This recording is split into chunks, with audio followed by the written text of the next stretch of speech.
عندي شرف اسمك شرف تمسكين هللويا هللويا تمسكين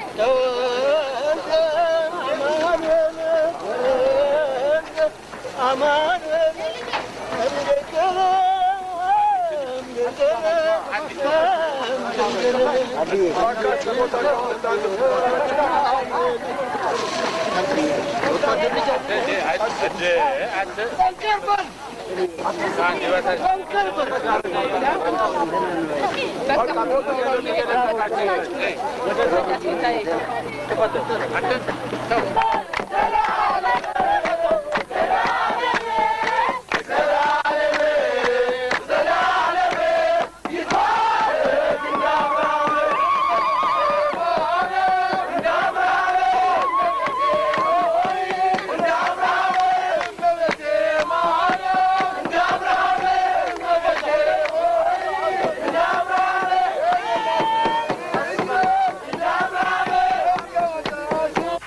ባለፈው በስልክ ተገናኝተናል።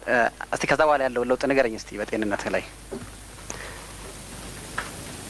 ለኔ ትልቁን በሽታ ነው የተገላገልኩት። ባልወስን ኖሮ በህይወቴ ላይ ነበር ተምለው ለዚህ ሰከንድ እንኳን ከእናንተ ጋር ቁጭ ብዬ ለማውራት አልችልም ነበር።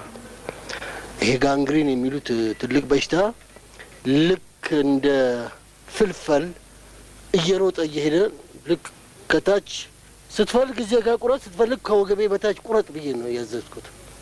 ግን እኔ ባልኩበት ቀን ነው ኦፕሬሽን መሆን ያለበት።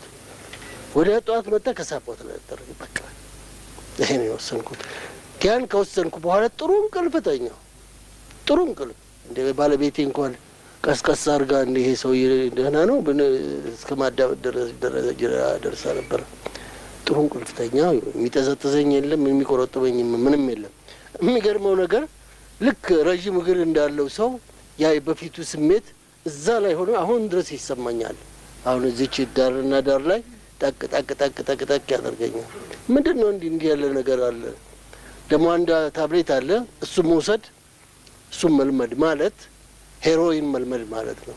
ስለዚህ በራሴ ወስኜ ነገሩን እሱንም ሳልወስድ አቁሜው በራሴ ውሳኔ ላይ ነኛለሁ እና ያ ቀስ እያለ እንደሚጠፋ ካያምሮ እንደሚጠፋ ነግረውኛል። በቃ ከዚህ ሌላ ምንም ነገር የለም። እስቲ ለሕክምና ደቡብ አፍሪካ በቆየበት ወቅት እዛ ያሉ